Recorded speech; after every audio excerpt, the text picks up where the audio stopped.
Apa buktinya dia men-chatting ya terkait isu 3 huruf? Itu kami tegaskan dalam hari ini bahwa Bang Minola lupa bahwa Sarwendah adalah istri kliennya pada saat itu ya. Jadi apapun urusan kesehatannya, dokter, rumah sakit pasti memberikan hasil dong ya, bukti pemeriksaan, bukti lab kepada klien kami. Jadi kalau ditanya apa dasarnya klien kami menchat seperti itu, dasarnya adalah bahwa klien kami adalah istrinya pada saat itu, yang mana dia mendapatkan semua informasi dari lab, dari dokter terkait penyakit 3 huruf itu. Itu yang pertama. Lalu yang kedua, apa buktinya? Kami tegaskan kami punya buktinya yang akan kami sampaikan di pengadilan.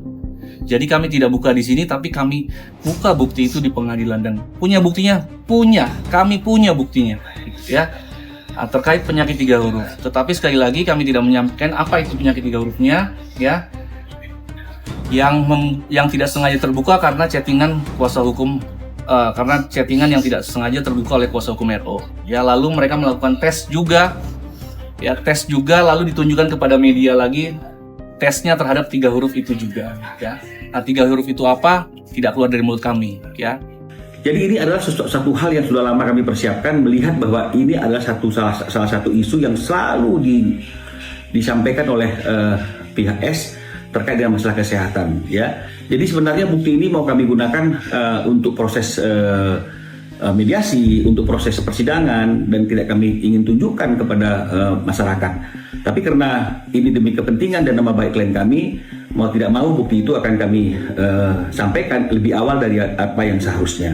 Ya, tanggal 25 Juli Ruben sudah melakukan tes kesehatan. Jadi ini adalah bukti ya dari lembaga yang cukup dapat dipercaya kredibilitasnya. Di sini ada nama pasiennya dan hasilnya adalah non reaktif ya. Jadi artinya negatif ya. Kali ini kita mau kasih lihat prediksi di tahun 2019 ini ada hubungannya dengan Ruben Onsu dan juga Sarwendah. Seperti apa prediksinya saat itu? Jadi saat itu saya dari awal sebenarnya nggak pengen bacain Kak Ruben saat itu. Tapi Kak Ruben bilang, ya udah ngomong aja apa adanya, apapun yang lo lihat di diri gua saat itu. Jadi memang saya menyampaikan banyak hal saat itu, dari mulai usahanya, bisnisnya, terus sampai itu di situ tuh saya menjelaskan bahwa akan ada keributan yang tidak wajar. Sebenarnya itu langsung mengarah kepada hubungannya, kepada rumah tangganya. Tapi saya saat itu tidak mau menjelaskan secara spesifik karena lagi live. Jadi saya berpikir ini kalau saya bilang bisa, ya saya nggak nyaman aja menyampaikan itu saat itu. Makanya saya hanya memberikan kisi-kisinya saja. Tadi menyebutkan ada 4 orang ya, ada 4 orang yang nggak suka dan mencoba untuk menghancurkan. Apakah 4 orang salah satunya Mbak Mulut Julid itu? Ya intinya saya yakin juga saat itu Kak Ruben dan sampai hari ini dia mengetahui siapapun orang itu. Itu bukan ranah saya untuk menjudge siapa orangnya dan publik.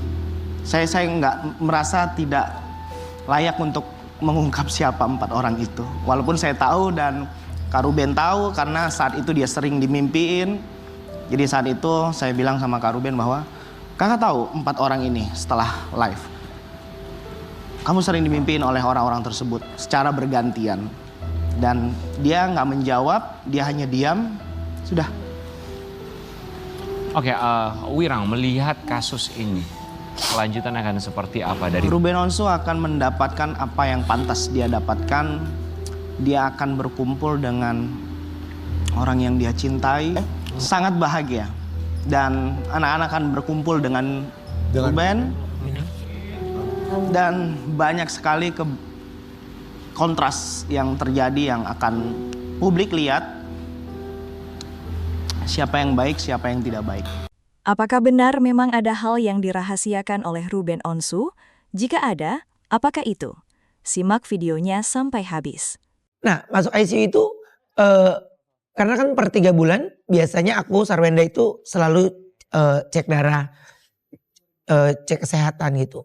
Nah awalnya itu masuk karena kondisi darah habis pulang brownies dikabarin HB-nya 5 gitu. Sedikit banget itu. Iya, dan statusnya kritis gitu.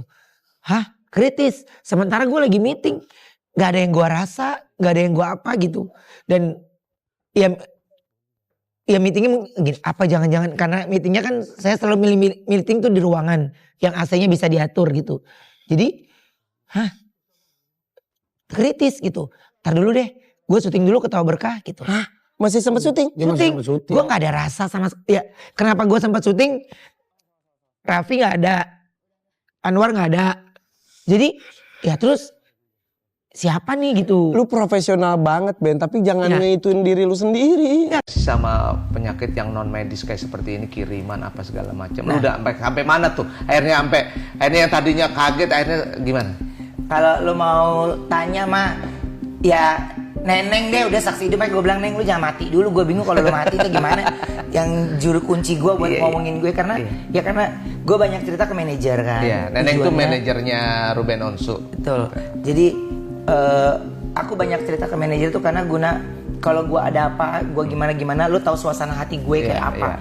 Karena komunikasi artis dan manajer itu penting banget. Apalagi aku pembawa acara kan ya.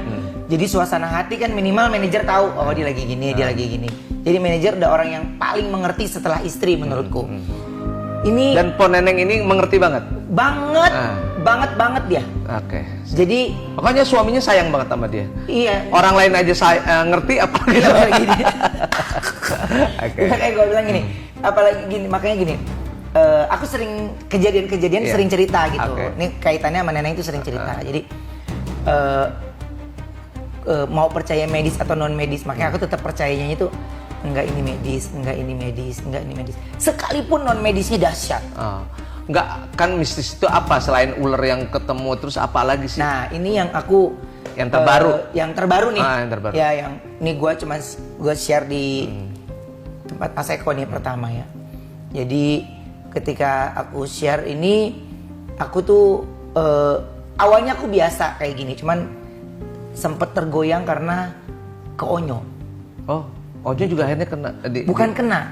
Jadi Onyo itu sering menemukan tetesan darah. di mana? Di misalnya nih, ini gue tidur sini, ya. Kan berarti otomatis kalau lo bangun ke sini dong. Iya, Itu di situ. Pokoknya di langkah Langkahnya. kaki gue turun itu lah. Itu. Onyong lihat. Onyo foto.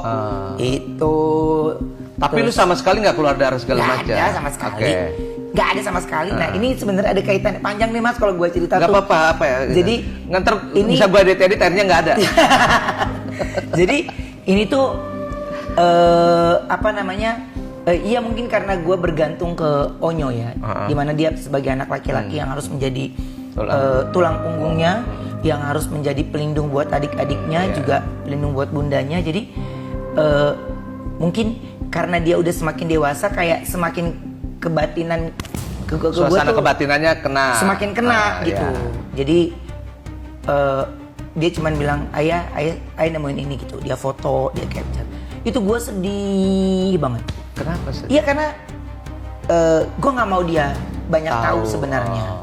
Benarkah Sarwendah melindungi anak-anak dari penyakit Ruben atau hanya alasan saja? Sebenarnya kamu nggak ada keberatan kalau anak-anak sama ayahnya gitu? Aku nggak ada keberatan, cuman kan ada beberapa hal yang sudah kita diskusikan lah, beberapa hal kesehatan yang perlu diperhatikan ketika bareng sama anak-anak gimana. Orang nggak ada yang tahu ketika di atas panggung tiba-tiba Ruben pegang tangan Jirayut mau jatuh. Ya. Tiba-tiba dia badan mulai kaku. Ya. Di belakang di backstage udah nggak enak, tapi ketika kamera on gitu, iya.